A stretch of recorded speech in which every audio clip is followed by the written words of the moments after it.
आदाब, नमस्कार। आपका मेरी अपनी महफिल में एक बार फिर इस्तकबाल है, स्वागत है। आजकल मैं आपको सुना रहा हूँ जनाब नसीरुद्दीन शाह साहब की खुद नविश्त और फिर एक दिन। आज इसका 10वां बाब, 10th चैप्टर, इसका उन्वान है गुमराही के रास्ते। गुमराही के रास्ते। इम्तिहान का जब नतीजा आया तो बाबा ने इनाम में मुझे एक कलाई घड़ी दी, इस ताकीद के साथ कि तुम्हारी रात दिन की इबादत से खुश होकर अल्लाह ने कामयाबी अता की है। तब तो अल्लाह मियाँ बहुत ही भोले भाले रहे होंगे। मैंने सोचा। स्कूल को अलविदा कहने की बहिश्ती खुशी मिटने देर नहीं लगी। ज़हीर IIT चला गया और मुझे राहत मिली कि उसकी मिसाल पर अमल करने की बात नहीं उठी। लेकिन विदेश से वह IAS, चाय बागान, यहाँ तक कि कृषि कॉलेज का जिक्र बराबर निकलता। ज़मीर NDA में था और वहाँ जाने की कोशिश करने पर बाबा ने जब जोर दिया तो हिचकते झिझकते मैंने अर्जी भेज दी। अकादमी से पहली बार जब ज़मीर घर आया था तो मैं उसे देखता ही रह गया था। कैडेट की वर्दी पहने, नई नई तलवार कट मूछें बढ़ाए, फर्स्ट क्लास के डब्बे से जब उतरा और पास खड़े सिपाही ने सैल्यूट ठोका तो पहली बार मुझे उसके ऊंचे कद और रूपदार चेहरे का एहसास हुआ। उस दिन वो उतना ही शानदार लग रहा था जितना मंच पर कैंडल साहब। फौरन शेख चिल्ली बन मैं भी अकादमी जा पहुंचा। तसव्वुर में वैसी ही रूपदार वापसी मेरी भी हो रही थी। लेकिन स्कूल के दिनों में कुछ एक बार NCC कैंप झेल चुकने पर और दूसरे कैडेटों के साथ खेमों में सोने पर, जहां मनपसंद शगल था आधी रात किसी सोते बंदे का पजामा खोलकर उसकी लुल्ली पर रस्सी का एक सिरा बांधकर दूसरे सिरे को खेमे के ऊपर पिरोकर पतंग उड़ाना, मैंने तय कर लिया था कि यह जिंदगी मेरे लिए नहीं है। कड़कड़ाते जाड़े में अलग सुबह ठोकर मारकर उठाया जाना, कलफ लगी वर्दी पहनकर परेड करना,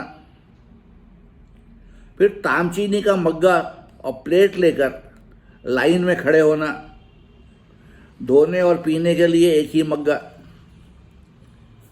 खाने पीने के लिए थोड़ी सी लपसी जैसी किसी चीज को हलक से उतारना, उसके बाद दोपहर की परेड, शाम की परेड, रात की परेड। अकादमी फॉर्म भरते वक्त मैंने तसव्वुर किया कि बंदूक हाथ में है, शानदार नुकीली मूंछ बढ़ाए मैं फौजी वर्दी पहन घर लौट रहा हूं। लेकिन जल्द ही ज़मीर की बातों से पता चला कि भले ही कैडेटों का काफ़ी वक्त घुड़सवारी, नाव चलाने, हथियारों के इस्तेमाल वगैरह में कटता है, लेकिन रियाजी यानी मैथ से बचाव वहां भी नहीं था। बात सिर्फ कंधे पर बंदूक रखकर तुर्रम खां नजर आने की नहीं, और सच तो ये है कि अकादमी में जाने की ख्वाहिश महज इसलिए थी मुझे कि वर्दी पहनकर इतरा सकूं। मेरा ये रोमांच 2 दिन में हवा हो जाता और मेरा सब्र उससे भी पहले। दफा करो फौज को, मैंने सोचा। एक्टर बनूंगा तो जितनी वर्दियां पहनना चाहूं पहन लूंगा। दिल्ली के नामवर सेंट स्टीफन कॉलेज में जाना चाहता था, लेकिन अर्जी का जवाब देने की तकलीफ तक नहीं की उन्होंने। मुमकिन है मेरी लिखावट ना समझ सके हों, कभी कभी मैं अपना लिखा खुद नहीं पढ़ पाता। अब तो सिर्फ वहीं जाती थी राह जहां मेरे खानदान की 2 पुश्तें पढ़ चुकी थीं, अलीगढ़ मुस्लिम यूनिवर्सिटी AMU, जो अपनी भव्य वास्तुकला और नेक इरादों की लंबी तवारीख के बावजूद वक्त के खोल में आज तक लिपटी है। माना कि यहाँ से उर्दू के कई अजीम साहित्यकार निकले, फिर भी मुस्लिम अवाम की तरक्की के लिए तालीम याफ्ता और रोशन ख्याल लोगों की पीढ़ी दर पीढ़ी तैयार करने का मकसद पूरा कर पाना तो दूर की बात। ये यूनिवर्सिटी सीधे साधे बुनियाद परस्ती का नहीं तो तासुब का अड्डा तो रही है। यहाँ लिबास और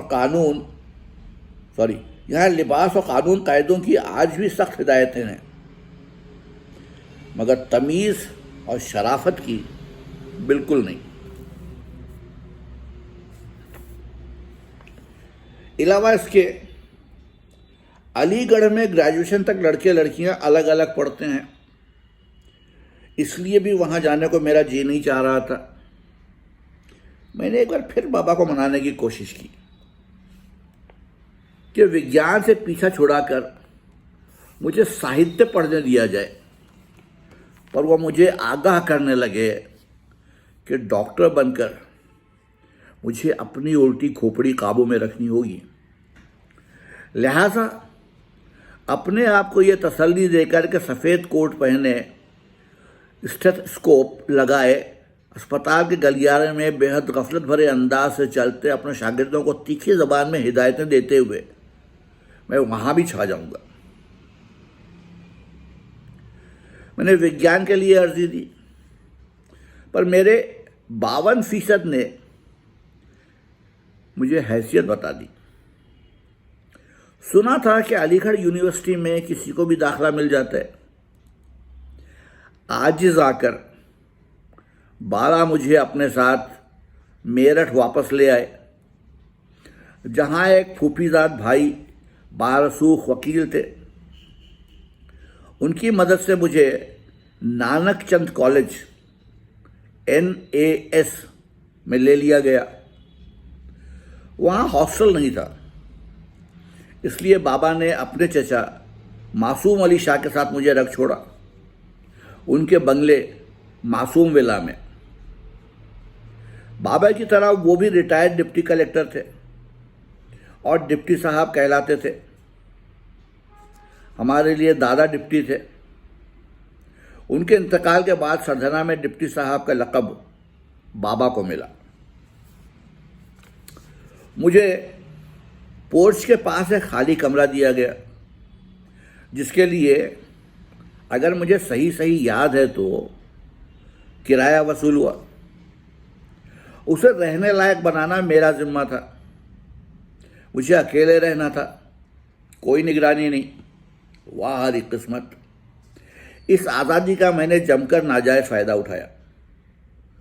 दादा डिप्टी के बंगले और उसके अहाते में फ़ौज का पूरा एक दस्ता समा सकता था। उसके अलग अलग हिस्सों में 3 और कुनबे रह रहे थे। उनमें जो मेरे हम उम्र थे वो ना सिनेमा के जुनूनी थे और ना ही उनमें से कोई क्रिकेट खेलता था। NAS कॉलेज की टीम ने मुझे शामिल करना चाहा। कॉलेज स्तर पर कभी ना खेलने की वजह से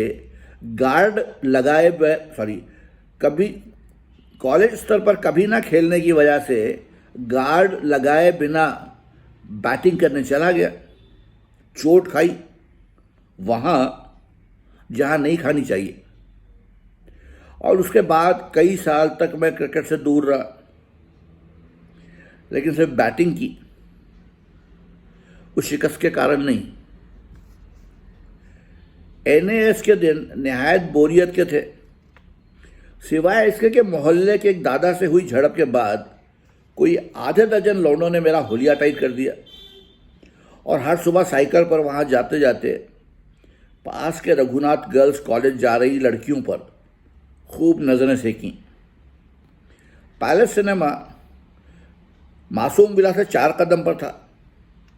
सो फिल्में देखने पर मैं जेब खर्च लुटाने लगा और फीस का अच्छा खासा हिस्सा भी। पैलेस आज उजाड़ पड़ा है, शायद कई दावेदारों के आपसी झगड़े की वजह से। बाद में पता चला कि बरतानवी दौर में वो स्विमिंग पूल हुआ करता था, जिसकी वजह से अंदर हमेशा इतनी सीलन रहती थी। जब उसे सिनेमा हॉल में तब्दील किया गया तो गालिबन फर्श का ढलान ज्यों का त्यों छोड़ दिया गया और टिकट दामों के अलग अलग दर्जे खुद ब खुद बन गए। पूल का सबसे ऊंचा हिस्सा बालकनी और सबसे गहरा हिस्सा स्टॉल। सिर्फ अमरीकी और बरतानवी फिल्में दिखाई जाती थीं और हर 3 दिन बाद फिल्म बदलती थी। मैं हर एक पर भूखे भेड़िए की तरह टूट पड़ता।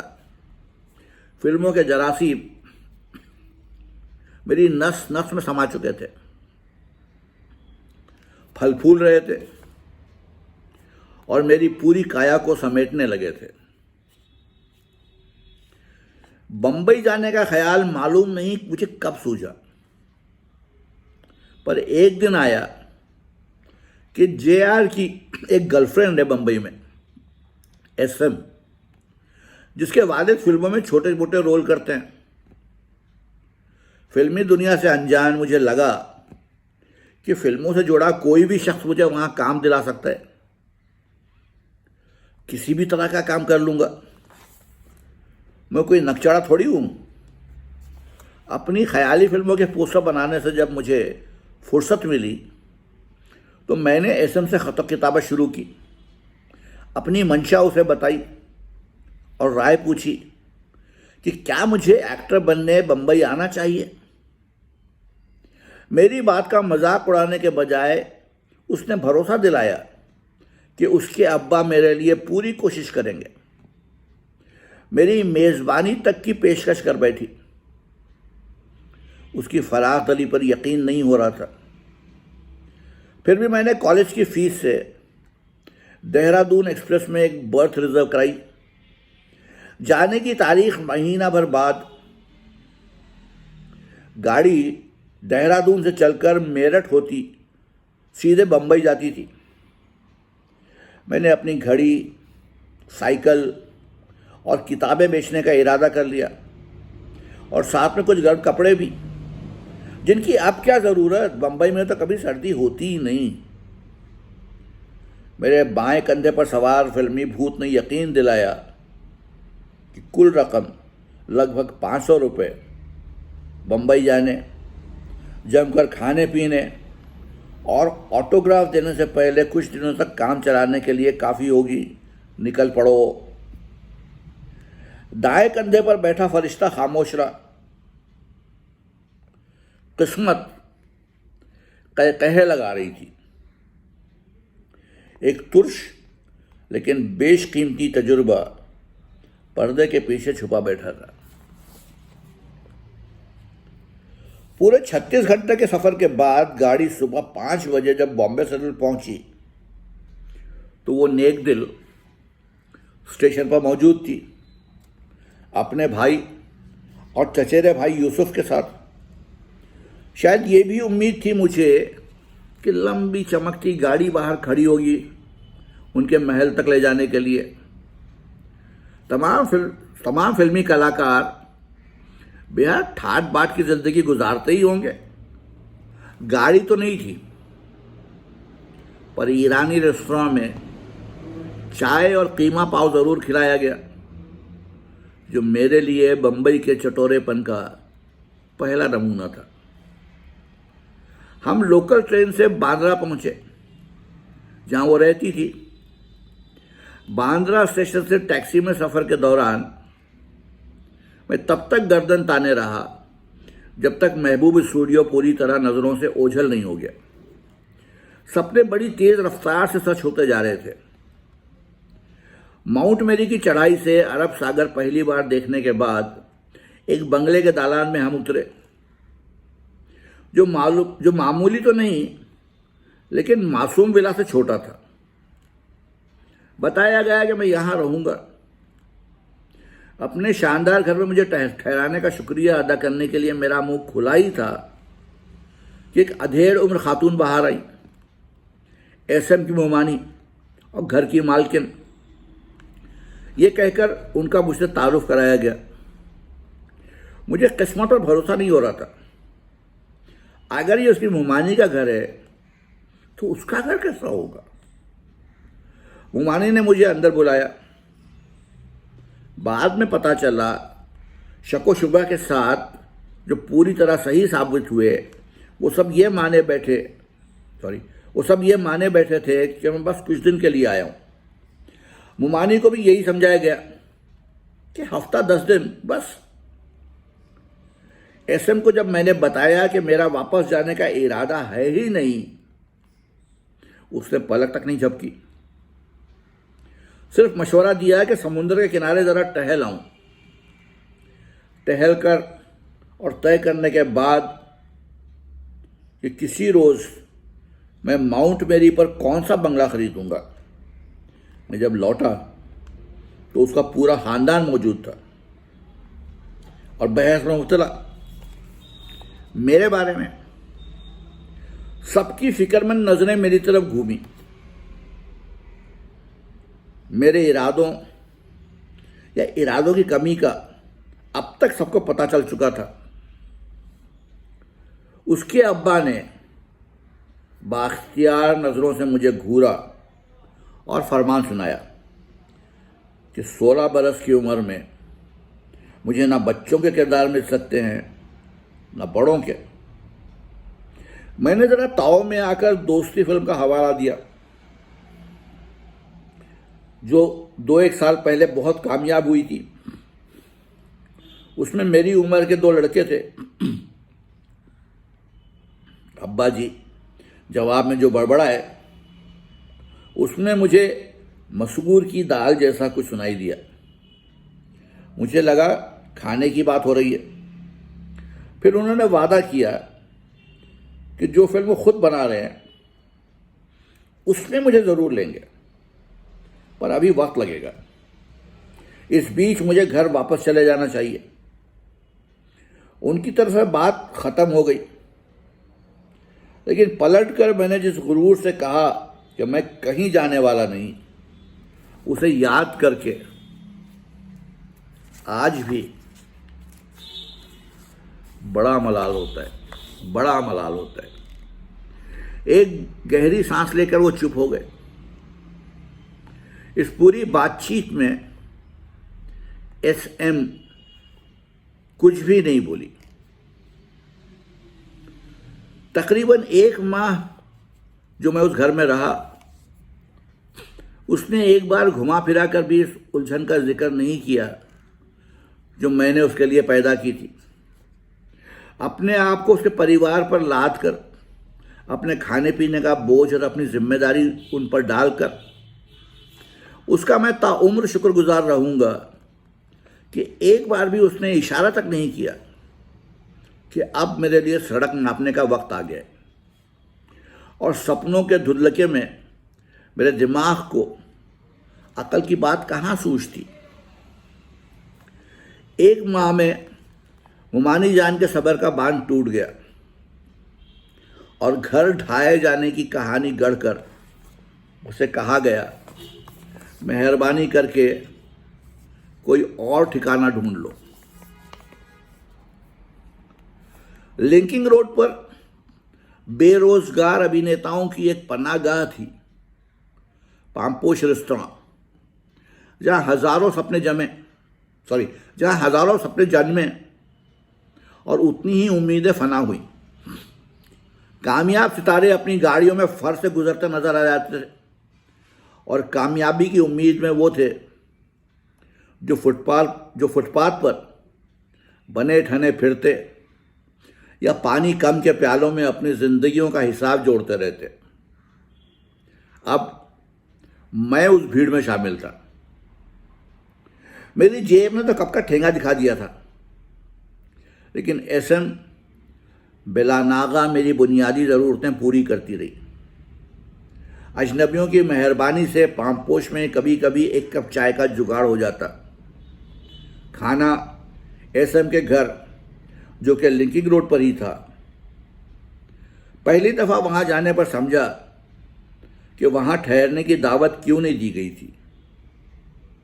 एक कमरे में खानदान के 6 लोग रह रहे थे और उन दिनों चचेरा भाई यूसुफ भी। मुझे ट्रे में खाना थमा दिया जाता, जो मैं उनके बालिश भर बरामदे में बैठकर खाता। बीच बीच में उसका परिवार कुछ रूखेपन से मुझे याद दिलाता रहा कि या तो काम की तलाश में एड़ियाँ घिसूं या घर चला जाऊं। माउंट मेरी वाले बंगले से मेरी रवानगी होने से पहले यूसुफ की मदद से शहर के बीच मदनपुरा में एक बड़े से हॉल में, जहां दिन में जरी कढ़ाई का धंधा चलता था, मुझे सोने की जगह मिली। 10-10 रुपये महीने पर हम कोई 30 लोगों को सामान रखने के लिए दड़बे दिए गए और रात में सोने की जगह। कहीं जाना हो या ना हो, सुबह 9 बजे हमें फूट लेना होता था। मेरे पास जाने की जगह थी बांद्रा और पामपोश। दिन में रोज कम से कम 2 बार लोकल ट्रेन में बेटिकट सफर करता और एक बार भी पकड़ा नहीं गया। यूसुफ ने मुझे बांग्ला स्टेशन के पिछवाड़े से एक रास्ता दिखाया था और बॉम्बे सर्कल में एक चोर रास्ता मैंने खुद ढूंढ निकाला था। इस बात का और क्या सबूत दूं कि मेरे मुकद्दर का फरिश्ता उस पूरे दौर में कुछ ज्यादा ही चौकन्ना रहा। उन दिनों मुझ पर जो संतों सी बेरुखी छाई और बहुत बात तक मुझसे चिपकी रही, उसकी वजह समझा पाना बल्कि समझ पाना भी नामुमकिन है। मुझे ना कल की फिक्र थी, ना खाली पेट की, ना काम ढूंढने की और ना ही सदमे और गम से चूर अम्मी बाबा की। एसएम के परिवार के कचोकों पर ही मैं कोई पहल करता काम ढूंढने की। उसके वालिद के एक चमचे साहब थे। बंबई में मामूली कलाकारों के भी चमचे होते हैं, जो मुझे समुंदर किनारे बातुरेली नाम के एक रेस्तरां में ले गए। वहाँ के मैनेजर से वो वाकिफ थे, तो सोचा कि मुझे स्टीवर्ड की नौकरी दिलवाने की कोशिश की जाए। मुझे लगा कि स्टीवर्ड को बख्शिश नहीं मिलती होगी, वेटर की नौकरी बेहतर होगी। पता लगा कि मैनेजर तो बदल गया और फिलहाल उन्हें वेटरों की ज़रूरत है नहीं। सो वो योजना बेमौत मर गई। ये भी मालूम हुआ कि वेटर का काम पाना कोई खाने का लड्डू नहीं। बर्तन धोने से शुरू करके आगे बढ़ना पड़ता है। आपको पूरा मेन्यू याद होना चाहिए, उसके हर चीज़ की तफसील भी। बातुरेली में मैंने एक फिल्मी सितारे को पहली बार करीब से देखा। जब वो हमारे पास से गुजरा, जनाब चमचे ने उसे हेलो कहा और उसने जवाब दिया, तो मैं बड़ा मुतासिर हुआ। इस जानकारी से मैं उस वक्त बहुत दूर था कि फिल्मी सितारे को हेलो कहने के लिए उससे वाकिफ होना कतई ज़रूरी नहीं, और उनमें से ज़्यादातर बिना सोचे समझे जवाब दे ही देते हैं। काम ढूंढने के नाम पर दूसरी कोशिश यूसुफ ने कराई। एक रोज एक अखबारी विज्ञापन लेकर आया, ताजमहल होटल में बेल बॉय की ज़रूरत, 18 से 25 की उम्र, हाई स्कूल पास, अच्छी शख्सियत और अंग्रेजी का इल्म, तनख्वाह 200 रुपये माहाना। उम्र के बारे में तो मैं उन्हें गच्चा दे लूँगा, बाकी सारी काबिलियतें तो मेरे पास हैं ही। मैंने सोचा, कई दिनों से आईने में अपने दोस्त से ना मिल पाने की वजह से मैं बिल्कुल अनजान था कि हड्डियों का कैसा ढांचा लग रहा था उन दिनों। अर्जी के साथ पासपोर्ट साइज का फ़ोटो भी भेजना था, जिसके लिए यूसुफ ने, खुदा उसे सलामत रखे, 2 रुपए की भारी रकम कहीं से पैदा की। मैंने तफसील से अर्जी लिखी, फोटो चिपकाया, चर्च की गाड़ी पकड़ी और वहां से पैदल ताज पहुंचा, उस नौकरी के लिए जो मुझे यकीनन मिलनी थी। बस सामान उठाने की काबिलियत ही तो चाहिए, सो मुझ में थी। अलावा इसके मैं हाई स्कूल पास था, अंग्रेजी बोलता था और शख्सियत तो मेरी माशाअल्लाह। उस होटल की महलनुमा इमारत को देखते ही मेरी हिम्मत और टांगें दोनों जवाब दे गईं। और कवि हैकल मुच्छड़ दरबान एक बड़ा सा पगड़ बांधे खड़ा उस हकारत से मुझे देख रहा था कि उसके पास जाने की जुर्रत तक नहीं कर सका। वहां खड़े खड़े गोया एक सदी गुजर गई। फिर पता लगा कि कार्मिक विभाग में मुझे पीछे के दरवाजे से होकर जाना है।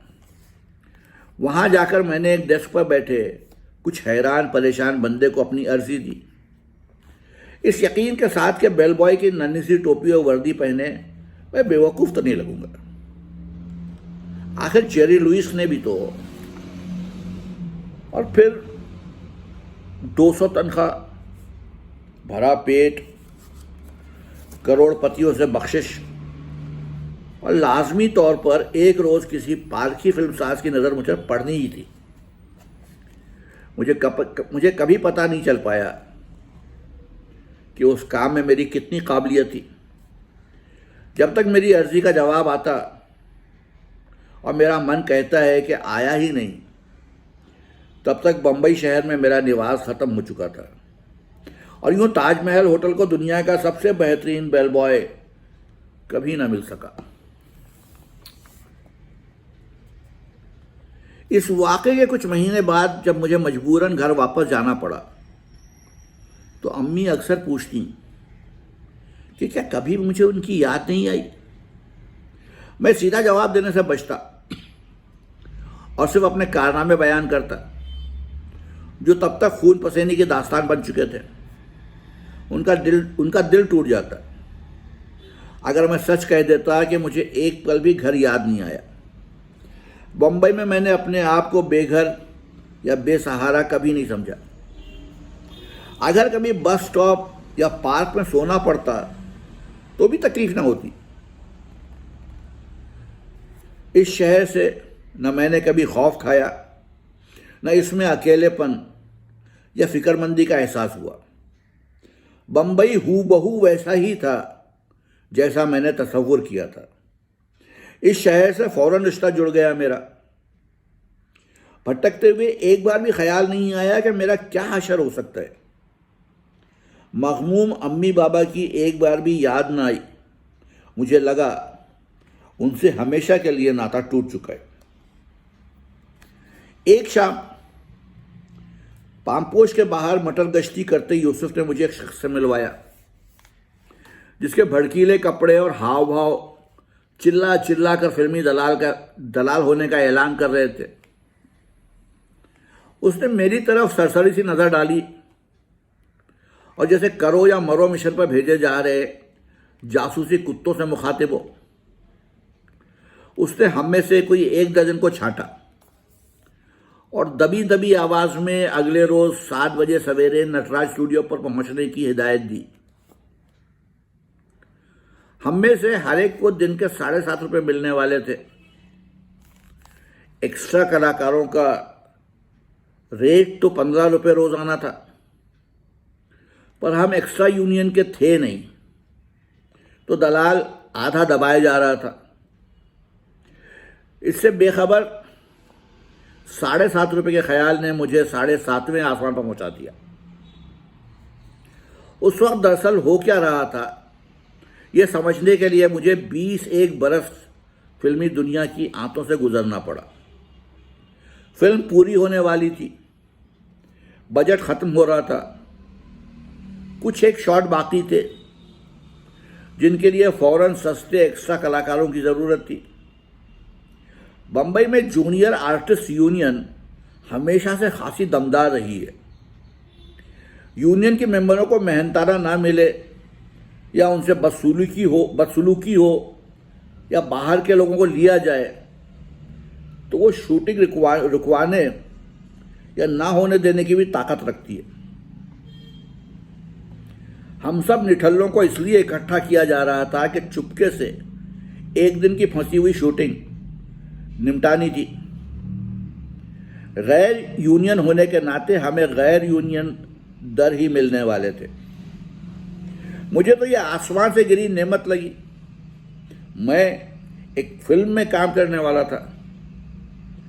बरसों से सजोए सपने सर में हल्ला मचाने लगे।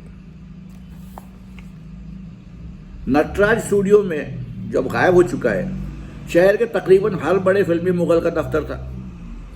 यूसुफ और मैं समय से बहुत पहले वहां पहुंच गए। जिन नामों और निशानों को पर्दे पर देखा था, उन्हें बंद दरवाजों पर निहारता मैं इधर उधर टहलता रहा। दिल खुशी से नाच रहा था। हालांकि मैं ये जानता था कि घर से भागकर बंबई जाने वाला हर बंदा देर सवेर मात खाकर वापस जाता ही है, पर मेरी गलतफहमी थी कि यहां तक भी बहुत कम पहुंच पाए होंगे। शूटिंग के सब स्पोर्ट्स जगह पहुंचकर मूवी कैमरे का विराट आकार देखा तो मैं चौंक गया, और इससे भी कि कितने लोग उसकी पैरवी में थे। हमें एक कतार में खड़ा करके आंखें चुंदिया देने वाले रिफ्लेक्टर लगाए गए और कैमरा एक एक करके हम सबके चेहरों पर से गुजरा। जब वो मुझ पर था तो कुछ लम्हों के लिए मुझे लेंस में अपने अक्स की झलक दिखाई दी। बिल्कुल जादुई लम्हा था वो। मैं कैमरे के अंदर था। एक कड़ी आवाज आई, जनाजे का सीन है, मुस्कुराए नहीं, लेंस में ना देखें। मैंने फौरन गंभीर चेहरा ओढ़ लिया। फिर भी कैमरा जब जब मेरे सामने से गुजरता, मैं हर बार लेंस में झांकने में कामयाब रहता और हर बार अपने आप को देख पाता। ये शॉट मुकम्मल फिल्म में है ही नहीं, और आगे चलकर जिसने भी सुनने की जहमत की, उससे मैं हर नाकाम एक्टर की थकी हुई अमर कथा दोहराता कि मुख्य सितारे ने मेरा सीन कटवा दिया क्योंकि मैंने इतनी बेहतरीन एक्टिंग की थी। ये फिल्म अमन नाकाम रही। डीवीडी पर मौजूद है और एक आध शॉट में नायक राजेंद्र जुबली कुमार के साथ मैं दिखता हूं। किसी लॉर्ड बर्टन रसल की भी ये पहली फिल्म थी, लेकिन उनके साथ मेरा कोई शॉट नहीं है। हमारे पहुंचने के 1 घंटे बाद राजेंद्र जी काली मर्सिडीज में तशरीफ लाए। दलाल जी उनके खासम खास लगे। गले मिलना चलता रहा, कहे गूंजे, कई सिगरेटें सुलगाई गई।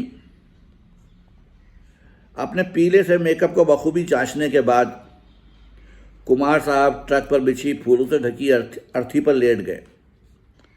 ट्रक चला और कैमरा भी। हम सब किराए के मातमी उसके पीछे पीछे।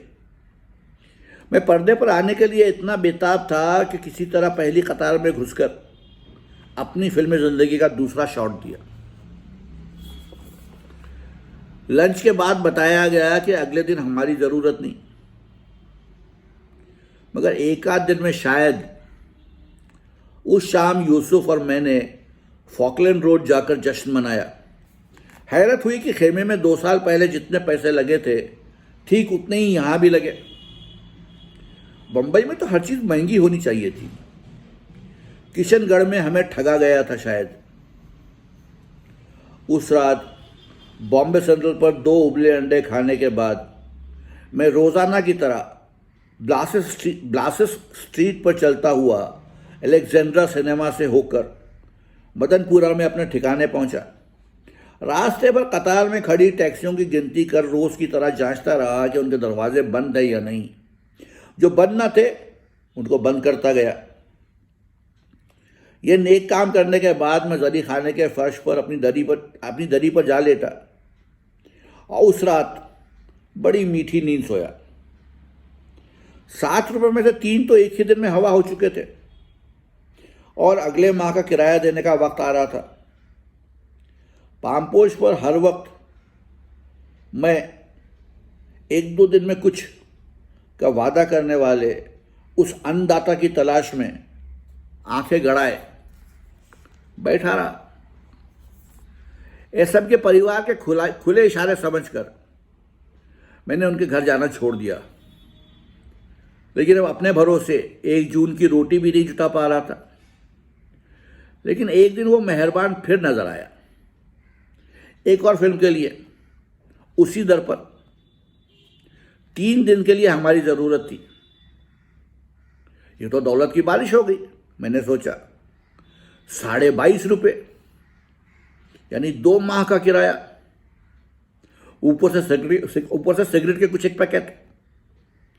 ये ख्याल नहीं आया कि पेट को भी कुछ चाहिए होगा। शूटिंग मोहन स्टूडियोज में हुई, एक और स्टूडियो जो कालगाल में समा चुका है। जन्मदिन की पार्टी का सीन था, जिसमें भोले भाले राज कपूर साहब के टपक पड़ने से मज़ाहिया अंजाम होता है। कोका कोला के रंग के पानी से भरे ग्लास हमें देकर कहा गया से पीना नहीं। जोरदार कोशिशों के बावजूद इस दफा मैं पहली कतार में नहीं घुस सका। कुछ 200 लोगों की भीड़ थी और उस फिल्म सपनों का सौदागर में मैं कहीं भी नहीं दिखाई देता हूं। मैंने 2 माह का पेशगी किराया देने की सोची, पर फैसला किया कि वो पैसा फॉकलैंड स्ट्रीट की एक आध सैर और सिनेमा देखने पर निछावर करने में ज़्यादा मज़ा आएगा। मैं अभी भी लोकल के टिकट ना खरीदने पर अड़ा रहा। चोर दरवाजे से निकलना कहीं सस्ता पड़ता था। कभी कभी आखिरी ट्रेन छूट जाती तो पामपोश के पास एक बस स्टॉप पर सो जाता। कोई गुजरता सिपाही वहां से भगा देता तो पास में एक उजड़ा सा बाग था, जहां कुछ बेघर बंदे मुस्तकिल तौर पर सोते थे। वहीं मैं भी घास पर चैन से फैल जाता। 1 माह का किराया देने के बाद बाकी के 12.5 धूप में बर्फ के गोले की तरह गायब हो गए। दलाल जी कहीं नजर नहीं आ रहे थे और खाली पेट ने डकारे मारना शुरू कर दिया। 1 कप चाय का जुगाड़ भी मुश्किल हो गया था। यूसुफ की सलाह पर मैंने चोर बाजार में अपने कुछ कपड़े औने पौने बेच दिए। महीना खत्म पर था। स्वप्न लोग के दरवाजे खुल नहीं रहे थे और पानी सर तक चढ़ाया था। और फिर एक दिन तपती दोपहर में पामपोश के बाहर फुटपाथ पर भूखा परेशान हाल बैठा था कि एक लंबी चमकीली कार ठीक मेरे सामने आकर रुकी। पीछे का दरवाजा खुला और ऊंची एड़ी के दमदमाते सैंडल पहने बड़े खूबसूरत से पैर बाहर निकले। आवाज आई, तुम हो नसीर? हाँ, मैं सर हिलाते विश्वास भरी नजरें ऊपर उठाकर मैंने एक जाने पहचाने से चेहरे वाली खातून को अपने सामने खड़ा देखा। उन्होंने गाड़ी में बैठने का हुक्म दिया और मैंने बिना सोचे तामील की। एयर कंडीशनर का झोंका मेरे पसीने से तर कमी से जो टकराया तो कपकपी लग गई। कार चली तो समझ में नहीं आ रहा था क्या हो रहा है। जब फटकारें पड़नी शुरू हुई तब पता चला कि सपना नहीं है, ये वो खातून अब पहचान में आई। किसी पत्रिका में कभी उनकी तस्वीर देखी थी। अदाकारी के शहंशाह दिलीप कुमार की बहन सईदा खान थी वो। बात कुछ पल्ले पड़ने लगी। दिलीप साहब की सबसे बड़ी बहन सकीना बेगम अक्सर अजमेर शरीफ ज़ियारत करने आती थीं। उनसे जान पहचान हो गई और एक दफ़ा हमारे घर ठहरी भी थीं। 2 माह लगे बाबा को अपनी झिझक पर काबू पाकर उन्हें मेरे गायब होने की खबर देने में। एसएम का कुल नाम ही मेरे बारे में उनके पास एक अकेला सुराग था और उसके सहारे दिलीप साहब के परिवार को मुझे ढूंढ पाना मुश्किल नहीं हुआ। ये आलीशान गाड़ी मेरी है, ऐसा सपना गढ़ने का वक्त मिले उससे पहले ही हम पाली हिल की चढ़ाई तय करके एक बुलंद फाटक के सामने पहुंचे और मैं दिलीप कुमार साहब के बंगले के अंदर था। सकीना आपा के हुजूर में मुझे पेश किया गया। उनसे मैं अजमेर में मिल चुका था। हमेशा उदास, बेकैफ, दुनिया के शोर-ओ-गुल से थकी हुई लगती थी, पर उस रोज आग उगल रही थी। नाकामी के मारे मेरा जो हाल हो रहा था उसने यकायक मुझे दबोच लिया। आंसुओं और माफ़ी की लहरों में मैं डूब कर रह गया। उस दिन जो मुझसे कहा गया उसे रहने देते हैं। जो भी नौजवान अपने माँ बाप की मर्जी के खिलाफ फिल्मी करियर चुनता है उससे वही सब कहा जाता है। घर वापस जाने की हामी भरने के अलावा मेरे पास कोई रास्ता न था।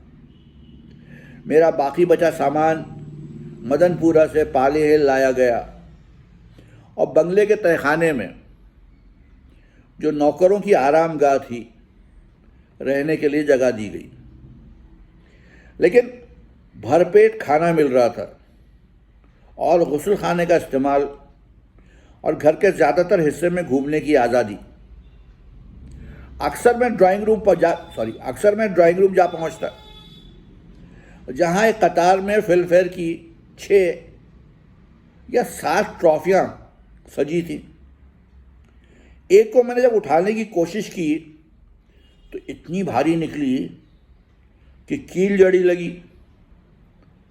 दोनों हाथों से उसे उठाकर मन घड़त फैंस की तरफ उसे कबूल करने की दिल छूने वाली तकरीर भी झाड़ दी। घर के खास हिस्से से कटा हुआ एक कॉटेज था, दिलीप साहब के तखलिए की जगह। फिक्र ख्यालात की, शायद रियाज करने की भी। जुड़े हुए 2 कमरे थे, एक सोफा और फर्श पर दरी। छत तक किताबें भरी थी। दीवारों पर कुछ तस्वीरें, एक कोने में सितार। मुझे वहां जाना मना नहीं था, सिर्फ कहा गया कि वो जब वहां हों तो वहां ना भटको। पर वो एक आध बार ही नजर आए। घर पर भी कभी कभार ही होते। लिहाजा सिनेमा पर किताबें चाटते हुए मेरे घंटों गुजरे। फिल्म फेयर और पिक्चर पोस्ट और कभी हॉलीवुड का फोटो प्ले ही वो सिनेमा साहित्य था जिनसे तब तक मैं वाकिफ था। अब नए नाम और नए चेहरे जहन में घर करने लगे। अदाकार George Arliss, William S Hart, Emil Jannings, John Gilbert, निर्देशक Michael Curtiz, F.W. Murnau, Georges Clouzot, Yosef von Sternberg, इनमें से किसी के कारनामों को कभी ना देख पाने के ख्याल से बड़ी मायूसी हुई और मैंने अपने, शायद कह सकता हूं, दिव्य दृष्टि के पलों में उस दिन की कामना की जब एक ऐसी मशीन होगी जिस पर कभी भी कोई भी फिल्म देखी जा सके। और आखिरकार मेरी मदद के बगैर वो दिन आ ही गया। पर कुछ फिल्में जिनके बारे में तब पढ़ा था उनका इंतजार आज भी है, जैसे कि विलियम एस हार्ट, जिनका दरमियानी नाम इत्तेफाक से शेक्सपियर था। उनकी साइलेंट काउबॉय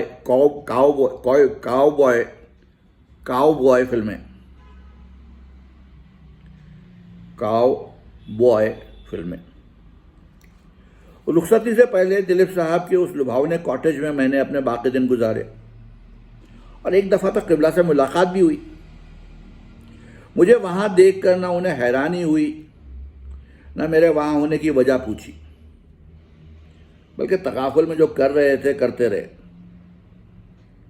कुछ दिनों बाद उन्हें लॉन में तन्हा पाकर मैं कांपता हुआ उनके पास गया। ये इल्तिजा लिए कि मुझे काम दिलाने में मदद करें, लेकिन मुझे जो कहना था वो होठों तक आया भी नहीं कि उन्होंने शरीफ घरों के बच्चे फिल्मों में नहीं आने चाहिए, पर एक छोटी सी तकरीर देकर मुंह फेर लिया। मुद्दत बाद मैंने उनके साथ एक नहायत मनहूस फिल्म में काम किया, पर उस मुलाकात का जिक्र करने की हिम्मत न जुटा सका। वैसे भी उन्हें शायद ही वो याद रही हो। सकीना आपा ने देहरादून एक्सप्रेस में मेरठ वापस जाने के लिए मेरा टिकट कटा लिया था। सिर्फ उतने पैसे थमाए जो सफ़र में खाने पीने के लिए काफ़ी हों। कोई जोखिम मोल ना लेते हुए गाड़ी में मेरी बर्थ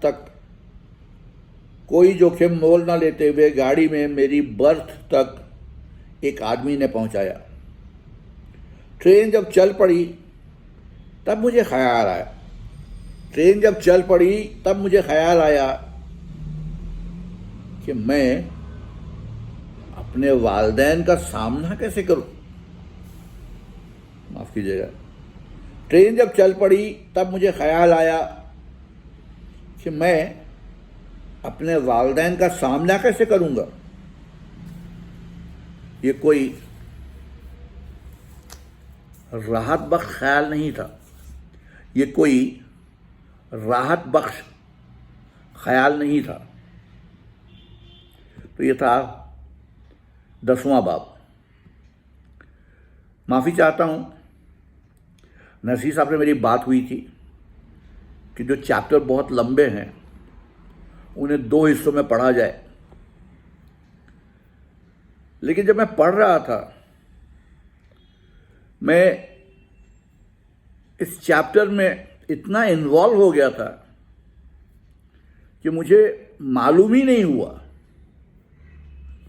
कि ये वीडियो तकरीबन 48 मिनट का हो गया।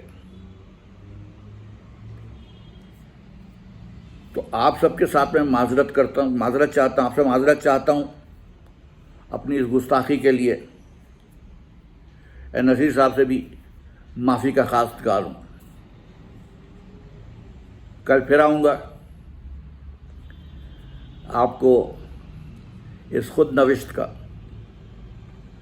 11वां बाब 11th चैप्टर सुनाऊँगा। तब तक के लिए इजाज़त दीजिए। आदाब।